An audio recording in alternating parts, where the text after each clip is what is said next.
Contract act. ये act आपको पता है बहुत बड़ा एक्ट है और जिसका कवरेज भी बहुत बड़ा है। 30 to 35 मार्क्स के क्वेश्चन जो हैं वो हमारे इंडियन कॉन्ट्रैक्ट एक्ट से आते हैं। तो ये एक्ट आपको बहुत अच्छे से आना जरूरी है क्योंकि स्कोरिंग अच्छी करनी है लॉ के अंदर। इसके अंदर क्वेश्चंस जो हैं वो बिल्कुल लॉजिकल होते हैं। अगर हर चीज आपको पता है ये क्यों हुआ, क्या हुआ, कैसे हुआ, रीजन पता है, तो ये आप इंडियन कॉन्ट्रैक्ट के क्वेश्चंस बहुत अच्छे से कर सकते हैं। बहुत बार कुछ चैप्टर्स हैं जहां से क्वेश्चन डायरेक्ट फॉर्मेट के होंगे और कुछ ऐसे क्वेश्चंस हैं जो बिल्कुल रीजनेबल इनडायरेक्ट फॉर्मेट के होंगे। तो शुरू करते हैं एक एक करके एक यूनिट को पढ़ना। सबसे पहले हम पढ़ेंगे यूनिट 1 जिसका नाम है नेचर ऑफ कॉन्ट्रैक्ट। ये जो एक्ट है आपका वो 25 अप्रैल को इनैक्टेड हुआ। इनैक्टेड का मतलब कि वो पार्लियामेंट में पास हुआ और प्रेसिडेंट का कंसेंट मिला, उसको बोलते हैं इनैक्टमेंट डेट। लेकिन फोर्स में किस दिन आया, तो फोर्स में आया है 1 सितंबर 1872 को। ये पूरे भारत पे लगता है। और अगर आप इसकी प्रीएम्बल को देखें, प्रस्तावना को देखें, स्कोप को देखें, ऑब्जेक्ट को देखें, पर्पस को समझें, तो इसका पर्पस है कि to define and amend certain parts of the law relating to contract। तो सबसे पहले ये पूरा एक्ट बार-बार आपसे बातें करता है कॉन्ट्रैक्ट कॉन्ट्रैक्ट कॉन्ट्रैक्ट। तो भाई ये कॉन्ट्रैक्ट तो होता क्या है, तो सेक्शन 2 क्लॉज एच बोलता है बेटा कि contract means an agreement enforceable by law. Contract का मतलब होता है एग्रीमेंट इनफोर्सेबल बाय लॉ। यानी यहाँ दो चीजें होनी चाहिए, पहला एग्रीमेंट होना चाहिए और दूसरा इनफोर्सेबल बाय लॉ होना चाहिए। तो अब सवाल ये है कि भाई ये एग्रीमेंट क्या और ये इनफोर्सेबिलिटी क्या। अगर आपको ये दोनों पता हो जाए कि एग्रीमेंट क्या और इनफोर्सेबिलिटी क्या, तो आप बता सकते हैं कि कॉन्ट्रैक्ट क्या। अब हम देखें कि भाई एग्रीमेंट क्या होता है। तो सेक्शन 2 क्लॉज ई में डिफाइन किया गया है every promise and every set of promises, every promise and every set of promises forming consideration for each other is known as agreement. अब सवाल ये है कि भाई प्रॉमिस क्या और कंसीडरेशन क्या। अगर हमें ये पता चल जाए कि व्हाट इज अ प्रॉमिस और ये पता चल जाए कि व्हाट इज अ कंसीडरेशन, तो हम आराम से बता पाएंगे कि व्हाट इज एन एग्रीमेंट। मुझे एक चीज बताओ बच्चों कि कॉन्ट्रैक्ट बनाने के लिए या एग्रीमेंट बनाने के लिए कम से कम कितने लोग चाहिए तो ये एग्रीमेंट बन पाएगा। तो आपका आंसर है भाई कम से कम तो 2 लोग चाहिए, कम से कम तो 2 पर्सन्स चाहिए। तो यहाँ पे हम देखेंगे कि 2 पर्सन कौन है। तो आप एक एग्जांपल लीजिए। एग्जांपल में हम ले रहे हैं मिस्टर ए को और मिस्टर बी को। मिस्टर ए ने मिस्टर बी को कहा, मान लो मिस्टर ए है, इस एग्जांपल में हमें मिस्टर ए और आप बच्चे हैं मिस्टर बी। मैंने आपसे कहा कि भाई मैं अपनी कार आपको बेचना चाहता हूँ 2 लाख रुपए में। मतलब मैंने क्या किया बेटा, मैंने अपनी इच्छा जाहिर की है कि मैं अपनी कार बेचना चाहता हूँ आपको। अब आपका कंसेंट लेना है मुझे। मैंने आपसे कहा कि भाई क्या आप 2 लाख रुपए में मुझसे कार खरीदेंगे। क्योंकि देखो अगर मेरी कितनी भी इच्छा हो कि मैं अपनी कार बेच दूं, लेकिन आपने साफ मना कर दिया नहीं खरीदना, तो मेरा तो ऑफर ही खत्म हो जाएगा। तो मैंने आपसे बोला कि भाई मैं अपनी कार बेचना चाहता हूँ मिस्टर बी आपको 2 लाख रुपए में। आपने कहा ठीक है मैं कार खरीदूंगा। यानी कि मिस्टर ए जो ऑफर कर रहे हैं बेटा, मिस्टर ए जो अपनी इच्छा जाहिर कर रहे हैं कार बेचने की, उसको हम बोलते हैं कि मिस्टर ए ऑफर कर रहे हैं। ऑफर को ही इंग्लिश लॉ में प्रपोजल बोला जाता है और जो ऑफर करता है उसको हम बोलते हैं ऑफरर। और जिससे ऑफर किया जाता है आपको, जिसको मैंने ऑफर किया उसको बोलेंगे ऑफरी। जैसे ही मैंने कहा कि भाई मैं अपनी कार आपको 2 लाख में बेचना चाहता हूँ, क्या आप मुझसे कार खरीदेंगे, और आपने कहा हाँ, मैं क्या खरीदूंगा। आपने मेरे ऑफर को एक्सेप्ट किया है और ऑफर जैसे ही एक्सेप्ट होता है क्या बन जाता है बेटा, प्रॉमिस। तो जब ऑफर प्रॉमिस बन जाएगा तो ये ऑफरर ही क्या कराने लगेगा बेटा, प्रॉमिसर, और ऑफर क्या बन जाएगा, प्रॉमिसी।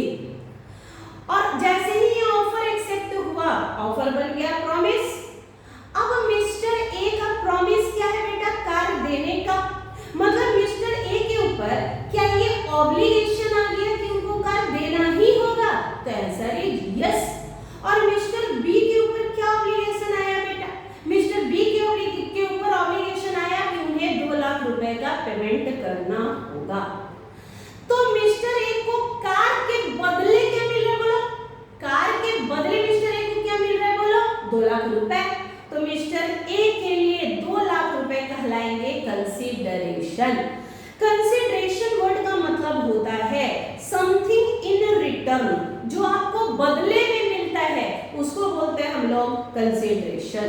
कंसीडरेशन को ही हम लोग बोलते हैं क्विड प्रो क्यो। तो मिस्टर ए को ध्यान से देखिए एग्जांपल में, मिस्टर ए ने प्रॉमिस किया कि वो कार बेचेंगे मिस्टर बी को, और मिस्टर बी ने प्रॉमिस किया कि वो क्या देंगे, 2 लाख रुपए। यानी मिस्टर ए को क्या मिल रहा है बेटा, समथिंग इन रिटर्न। क्या मिल रहा है मिस्टर ए को, 2 लाख रुपए। मिस्टर बी को क्या मिल रहा है, 2 लाख रुपए के बदले कार। तो जो बदले में मिलता है, जो बदले में मिलता है उसे क्या बोलते हैं हम लोग, कंसीडरेशन। अब आप मुझे ध्यान से देख के बताइए कि क्या एग्रीमेंट में प्रॉमिस हुआ, हाँ। क्या कंसीडरेशन हुआ, हाँ। तो इसे बोलते हैं एग्रीमेंट। अब एग्रीमेंट बेटा 3 तरीके के हो सकते हैं। एक एग्रीमेंट होता है डोमेस्टिक। डोमेस्टिक मतलब घरेलू, घर की बातें, घर में बातें, घर के लोगों से बातें हो रही है। जैसे आपके पापा ने आपसे कहा कि बेटा अगर तुम सीए फाउंडेशन का एग्जाम सितंबर 25 में पास कर जाओगे तो मैं तुम्हें रॉयल एनफील्ड दे दूंगा। मतलब उन्होंने आपको ऑफर किया कि अगर तुम ऐसा करोगे तो मैं भी आपको रॉयल एनफील्ड दूंगा। आपने कहा ठीक है पापा, मैं ऐसे ही पास होने वाला हूँ सितंबर में। तो आपने उनके ऑफर को एक्सेप्ट कर लिया। अब जब आपका रिजल्ट आया बेटा अक्टूबर लास्ट या नवंबर फर्स्ट वीक में, तो आप पास हो गए। आप गए अपने पापा के पास और आपने कहा कि पापा ये देखो आप रिजल्ट, मैं तो पास हो गया हूँ, मेरी तरफ से जो मुझे देना था आपको वो तो मैंने दे दिया, पास होकर दिखलाना था। अब आपको जो देना है मुझे बुलाओ रॉयल एनफील्ड की चाबी। पापा ने आपको मना कर दिया, बोला कि भाई बड़ा जो तुमने तीर मार दिया फाउंडेशन करके, अभी इंटर और फाइनल भी तो आगे है और अभी मुझे तुम्हें इंटर का फी भी देना है, अभी तुम बाहर जाओगे पढ़ने तो वहाँ पे लॉजिंग फूडिंग भी लगना है। तो भाई आइदर मेरे आपने पढ़ा होगा इकोनॉमिक्स में कि ह्यूमन के वांट्स तो बहुत है लेकिन रिसोर्सेज लिमिटेड है। अब भाई पापा का इनकम तो लिमिटेड है, अब उनको आपको भी पढ़ाना है, आपके छोटे भाई बहन है उनको भी पढ़ाना है, घर के खर्चे भी उठाने हैं, बहुत सारे और भी काम निभाने हैं। तो अगर पापा ने आपको मना कर दिया, ऑफर तो हुआ था, एक्सेप्टेंस भी हुआ था, लेकिन क्या यहाँ पे कोई लीगल रिलेशनशिप क्रिएट हुआ है क्या बेटा? तो आंसर है नहीं। तो अगर पापा ने हमें मना कर दिया तो क्या हम पापा को बोल सकते हैं कि अभी तो आपको कोर्ट दिखलाएंगे, कोर्ट लेके जाएंगे, देखते हैं कैसे नहीं आप देखते हो, क्या आप बोल पाएंगे?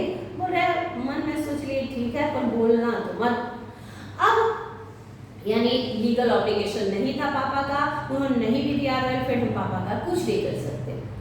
अब आते हैं सोशल एग्रीमेंट में। मान लो मेरे पड़ोसी हैं शर्मा जी, अब शर्मा जी आए मेरे घर, उन्होंने बोला कि भाई मैडम आज तो डिनर पे आना है आपको सब परिवार। मैंने कहा ठीक है शर्मा जी डिनर पे आएंगे। अब जब मैं शर्मा जी के घर गई, एक तो शर्मा जी का घर 5th फ्लोर में है। जैसे ही मैं शर्मा जी के घर गई मैंने क्या देखा, वहां बड़ा सा ताला लटका हुआ है, शर्मा जी गायब हैं। अब बता, अब भाई ये भूखे थोड़ी रहेंगे। अब शर्मा जी के घर से अपने घर आए और रास्ते में पड़ा था रेस्टोरेंट, वहां पे खाना पीना खाया आए। अब अगले दिन सुबह सुबह मॉर्निंग वॉक में शर्मा जी मिलते हैं और शर्मा जी मुस्कुराते हैं। मुस्कुराने का तो मन नहीं किया जो उन्होंने कांड किया था, लेकिन फिर भी चलो भाई पड़ोसी हैं। अब ये तो बोल नहीं सकते शर्मा जी को कि भाई शर्मा जी अब इसके लिए तो आपको जेल जाना पड़ेगा, जेल की रोटी खाना पड़ेगा, पोसंपा भाई पोसंपा होगा, ये तो बोल नहीं सकते हैं शर्मा जी को। तो भाई शर्मा जी का कुछ नहीं कर सकते। अब तीसरा, मैं मिस्टर ए, मैंने आपको दिया कार, आप मुझे पैसे नहीं दे रहे, तो हम आप पे केस कर पाएंगे कि नहीं? आंसर है यस, बिल्कुल करवाएंगे, क्योंकि ये तो लीगल ऑब्लिगेशन था। यानी अगर हम थोड़ा सा बेटे यहाँ पे देखें तो डोमेस्टिक, सोशल और लीगल सारे एग्रीमेंट में ऑफर तो हुआ ही हुआ, सब में एक्सेप्टेंस तो हुआ, ठीक है, लेकिन पार्टी का इंटेंशन लीगल रिलेशनशिप क्रिएट करना केवल लीगल एग्रीमेंट के अंदर है।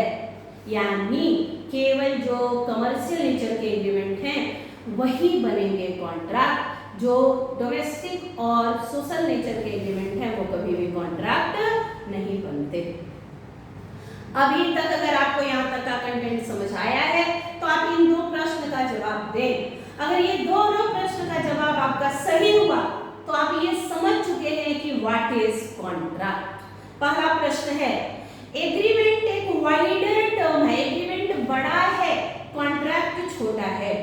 और दूसरा, ऑल कॉन्ट्रैक्ट्स आर एग्रीमेंट, सारे के सारे कॉन्ट्रैक्ट एग्रीमेंट हैं, लेकिन सारे एग्रीमेंट कॉन्ट्रैक्ट नहीं होते। चलो आपका टाइम स्टार्ट हुआ, अब आपको बताना है इन दोनों प्रश्न के उत्तर। अगर आप सही बताते हैं तो आपको समझ आया, नहीं बताते हैं तो हम बताएंगे, कोई बात नहीं। चलो 1 मिनट का समय, आंसर्स आपको बताना है।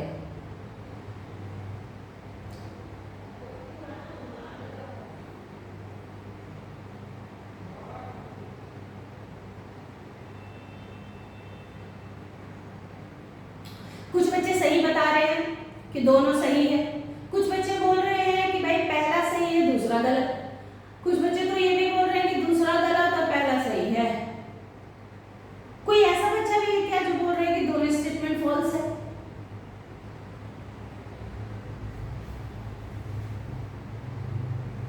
मैं बताऊं आपको राइट आंसर? राइट आंसर है दोनों होगा ट्रू। एग्रीमेंट वाइडर है, कैसे? क्योंकि एग्रीमेंट तो बेटा डोमेस्टिक भी होगा, सोशल भी होगा और लीगल भी होगा।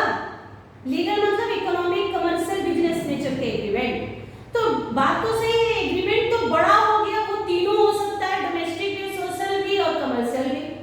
कॉन्ट्रैक्ट नैरोर हो गया, only commercial agreement will be contract.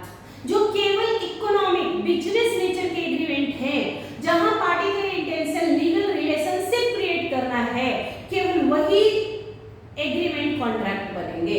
यानी कॉन्ट्रैक्ट छोटा है, एग्रीमेंट बड़ा है। दूसरा, सारे के सारे कॉन्ट्रैक्ट एग्रीमेंट है, ये भी सही है, क्योंकि सबसे पहले तो प्रोसेस क्या बेटा, ऑफर होगा, ऑफर एक्सेप्ट होगा, दो ऑफर एक्सेप्ट होकर प्रॉमिस बनेगा, दोनों लोग एक दूसरे को प्रॉमिस करेंगे, दोनों के प्रॉमिस कंसीडरेशन होंगे, और जो एग्रीमेंट लीगली इनफोर्सेबल होगा वही तो कॉन्ट्रैक्ट बनेगा। यानी सारे के सारे कॉन्ट्रैक्ट तो एग्रीमेंट है, लेकिन सारे के सारे एग्रीमेंट कभी भी कॉन्ट्रैक्ट नहीं हो सकते। डोमेस्टिक और सोशल भी तो बेटा एग्रीमेंट है, वो कहां बने कॉन्ट्रैक्ट? तो यानी दोनों स्टेटमेंट सही है। ये जो क्वेश्चन है बेटा, सेकंड क्वेश्चन, ये 4 मार्क्स के लिए आईसीआई में बहुत बार एग्जामिनेशन का पार्ट बना है। 4 मार्क्स के लिए आया है ये क्वेश्चन। रीजन देखिए ये रहा। अब आप इसका आंसर राइटिंग प्रैक्टिस करेंगे, सारे बच्चे इसका आंसर राइटिंग प्रैक्टिस करेंगे और मुझे सेंड करेंगे। अगर आप मेरी क्लास देखते हैं लॉ की और आपको क्लास अच्छी लगती है तो आप मेरे चैनल को सब्सक्राइब करें, शेयर करें दूसरे बच्चों में भी, और आप मुझे व्हाट्सएप पे एक मैसेज भेजें, व्हाट्सएप पे भी एक मैसेज भेजें जिसमें कि आप मुझे व्हाट्सएप पे केवल हाय का आपको मैसेज भेजना है। आपको केवल व्हाट्सएप पे हाय का मैसेज भेजना है, ठीक है बेटा, हाय का मैसेज भेजना है। व्हाट्सएप नंबर है मेरा 7291010463। इस नंबर पे आप मुझे हाय का मैसेज भेजिए तो हम आपको अपने टेलीग्राम और व्हाट्सएप ग्रुप में ऐड कर देंगे, जहां आपके क्वेश्चंस को, आपके सवालों को, जो आप क्वेश्चन पूछेंगे उनका आंसर बताएंगे, उसको एंटरटेन करेंगे। Thank you. ये एक शॉर्ट वीडियो था, थैंक यू।